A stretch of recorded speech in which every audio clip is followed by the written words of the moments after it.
This video is a snippet from AbilityNet's Accessibility for Copywriters training course. Accessibility consultant Jack Baker explains how to write descriptive headings and labels.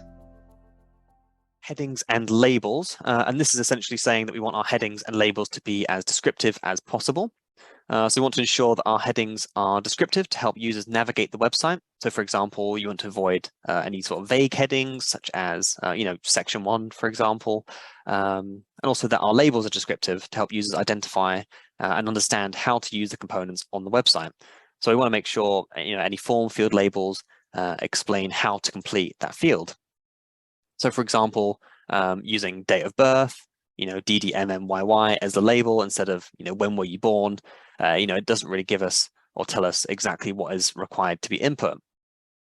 So this is really helpful for, everyone, but in particular, it's beneficial for people who have difficulty reading or problems with short-term memory. So for example, headings make it clear what each section contains, and labels give users confidence in knowing what they're being asked to do. Headings can be meaningful out of context for screen reader users. So screen readers can actually navigate pages heading by heading. Just as I mentioned with the links, they can also bring up a list of headings, or they can just navigate heading by heading on the page. And that's just to get a feel for what's on the page, but also more easily locate the section that they're interested in. So descriptive headings can be really useful for low vision users, but also for cognitive users as well. But also for those who use magnification software who may only see a few words at a time. So if you've got a descriptive heading, that'll help them to better narrow down their search on the page. So again, just a brief example. Zoom back out.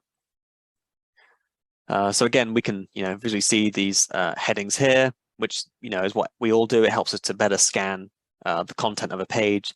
So again, you want to make sure they're descriptive, which helps everyone. But also screen reader users can navigate heading by heading. So again, that's their sort of form of skimming a page. And you want to make sure that they're descriptive so that they can also understand what's on the page. Learn more about accessible copywriting with AbilityNet training.